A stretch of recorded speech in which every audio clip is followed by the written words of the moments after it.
Hello, you're watching Vnews Bulletin. I'm Yung from Hanoi, and now let's take a look at our top stories as usual. Prime Minister Phạm Minh Chính chairs meeting on economic management.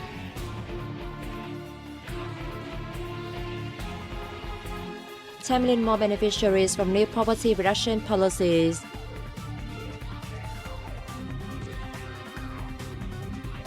And later on, National Climate Change Strategy to 2050 approved. Prime Minister Phạm Minh Chính on July 28th had a meeting with leaders of sectors and ministries looking for rational measures to stabilize the macroeconomy and promote socio-economic recovery. Addressing the meeting, Prime Minister Chính said complicated developments in the world are considerably affecting Vietnam, an open economy. The number one priority now is to continue to maintain macroeconomic stability, control inflation, ensure major balances, fight recession, and promote economic recovery and growth, he stressed. It is necessary to coordinate monetary policy, fiscal policy, and other macro policies in a harmonious and flexible manner, Chính said, adding that it is also a must to accelerate the disbursement of public investment capital, strengthen public-private cooperation, attract private and foreign investment, and effectively implement the socio-economic recovery and development programs. In addition to diversifying foreign markets serving the country's exports, the government leader also asked for a stronger development of domestic market with a strict management of trade fraud, among others. A report on the multidimensional poverty situation in Vietnam in 2021 was announced at a conference in Hanoi on July 20th. Join us to see more in the following report. According to the report, with a new multidimensional poverty line approved last year, there are an additional 10 million people benefiting from the government's social protection and poverty reduction policies and programs in 2021-2025 period. Vietnam has seen progress in multidimensional poverty reduction thanks to rapid expansion of employment, improvement of social services, and expansion of the social protection system, the report said. However, the persistence of poverty among ethnic minority groups and in coastal and island areas is a challenge for the country in achieving the sustainable development goals. The COVID-19 pandemic was a tremendous setback in the struggle to eliminate poverty, it noted. Deputy Prime Minister Lê Văn Thành has just signed a decision approving the National Climate Change Strategy to 2050. The strategy sets the overall goals of proactive and effective adapting to, minimizing vulnerability to, and damage caused by climate change. It also aims at reducing emissions towards net zero emissions by 2050 and capitalizing on opportunities from climate change response to transform the growth model and improve the economy's resilience and competitiveness. Specific targets include maintaining the forest coverage at 43%, supplying clean and hygienic water for 100% of the population, and providing safe houses to 100% of households in areas frequently affected by natural disasters by 2050. Towards the targets, tasks and solutions have been set out, revolving around enhancing the resilience and adaptive capacity of the natural, economic, and social systems, as well as ensuring sustainable livelihoods.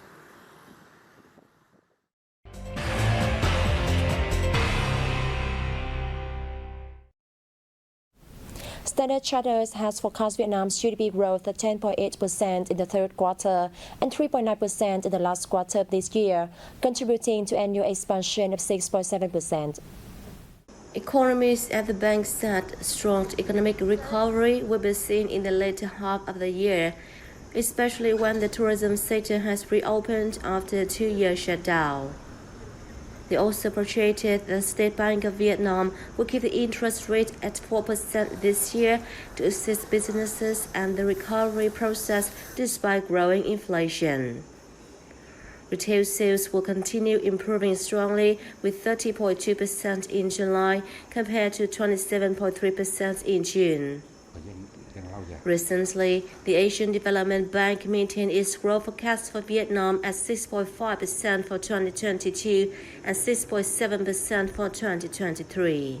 Vietnam's GDP grew 6.4% from the same period last year, thanks to the expansion of 9.7% in the manufacturing sector and 6.6% in the service sector. booths introducing Vietnamese products at the International Food and Beverage Exhibition in Kansai region of Japan, of today's Japan, have attracted the attention of a large number of local consumers and enterprises. First held in 1976, Food Days Japan is the largest international food and beverage exhibition in Japan. The event attracts attention of businesses around the world because it is the chance to promote a trade of agricultural products between the Northeast Asian countries and foreign countries. Vietnamese products displayed at the exhibition include fruits, handicraft, beverages, and food. Many locals spend time visiting the Vietnamese items. The food items displayed at the exhibition today are all delicious. Many young people in Japan have taken an interest in Vietnamese food over recent years. Among the visitors are local companies that import and distribute Vietnamese goods in Japan. They came here to seek opportunities to expand business. Vietnamese goods are loved by many Japanese who have used Japanese labeling on products imported from Vietnam, and this makes it easier for local consumers to buy them. Vietnamese cashew nuts are delicious. We plan to further promote Vietnamese products among Japanese consumers. Food Day Japan in Kansai 2022, which opened on July 27, will run until July 29. Vietnam is currently ranked third out of 54 countries and territories investing in Laos. Many projects have been put into operation and have been recognized and appreciated by the Lao government. Officially put into operation in September 2009 with a total investment of $29 million. This company is one of Vietnam's most successful overseas investment projects. As a joint venture involving the military-run industry and telecoms group Viettel, after more than 12 years, the company has contributed to giving Laos among of the best 4G coverage and speed in Southeast Asia, bringing high-speed internet access to all Laotians. We greatly appreciate Unitel's effective operations in Laos because of its importance and high efficiency in both economic and social terms, as well as its contribution to tightening the traditional friendship and special solidarity between the two countries. Figures show that Laos tops the list of 78 countries and territories where Vietnam has overseas investments, with 209 projects and total registered capital of $5.1 billion. Many projects, after coming into operation, not only create jobs but also help local people change their production mindset and daily habits. When we first came here, people did not know how to cultivate anything but rice, and the land was fallow. We came to provide technical guidance and seeds to farmers to help them grow other crops in addition to rice. During visits to Laos, Vietnamese leaders always find the time to meet with Vietnamese businesses that are cooperating with and investing in the country to seek ways to understand and resolve their difficulties. We are striving to bring breakthroughs in economic, trade and investment relations in line with the unique relationship between our two countries, and to bring practical benefits to the business communities and people of both. Vietnam-Laos relations still have a lot of room for development. Therefore, in addition to strengthening cooperation, businesses of the two sides are urged to closely support each other in reaching the goal of sustainable development.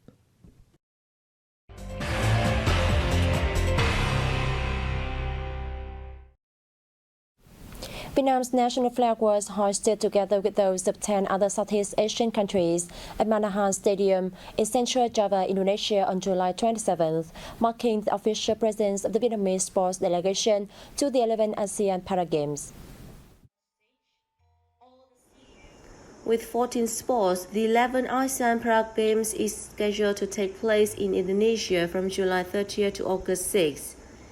The Vietnamese delegation comprises 153 members, including 18 coaches and 120 athletes who will compete in 8 sports, namely athletics, swimming, powerlifting, badminton, table tennis, chess, judo, and archery.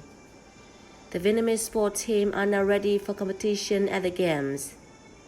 Upon their arrival, all the athletes showed excitement to take part in the event, particularly when most of them had not competed in any international tournament for 5 years. At the previous Asean Para Games in 2017, Vietnam won 40 gold, 61 silver, and 60 bronze medals, finishing fourth in the overall medal tally. About 2,000 people will enjoy a square dance performance of Thai ethnic people in the northern mountainous province of Yên Bái, which is slated for September this year. The Provincial People's Committee is scheduled to receive the UNESCO certificate recognizing the art of square Thai dance as an intangible cultural heritage of humanity, and kick off the Mueang Lao Cultural and Tourism Week and the Mu Cang Chai Tourist Field Festival at a ceremony on September 24th in Nghĩa Lộ Town. The events are expected to expand tourism development cooperation between Yên Bái with northwest localities and Ho Chi Minh City. The square dance art was recognized by the UNESCO as an intangible cultural heritage of humanity on December 15, 2021. Square dance has become a symbol of hospitality of Thai people and an important cultural imprint of the community in the northwestern mountainous region. Located in Vĩnh Phúc province, Hương Khanh retains its 300-year-old ceramic and pottery craft, displayed in flaws of modernity. Experiencing ups and downs, the famous Hương Khanh pottery village was at one point in danger of disappearing, but the people here decided to dedicate their lives to keeping the traditional trade alive. Over 60 years of work, the family of artisan Sang Thị Nhan has 4 generations of pottery making. Nhan is always meticulous with each stage.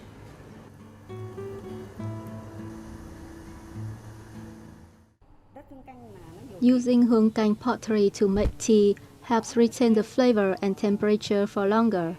Thanks to that, Hương Khanh ceramic products are popular with consumers throughout the country. Nguyễn Hồng Quang, who graduated from the Hanoi University of Industrial Finance, is the owner of a pottery kiln in Lao Cang Hamlet. He's well respected for his application of pottery in interior design and home decor. Hương Khanh pottery does not use a glaze because it is made from sedimentary clay with 5 soil particles that tightly join together to form a strong waterproof barrier. Hương Khanh village, located 45 kilometers from Hanoi, is famous for handmade pans, pots, teapots, jars, and cups. Recently, Hương Khanh has added new products to its traditional items. Hương Khanh pottery products are sold nationwide and exported to other countries. Despite many difficulties, Quang and the artisans are fighting the good fight and are still working hard to keep Hương Khanh pottery alive. And that has wrapped up our news bulletin. Thanks for watching and see you next time.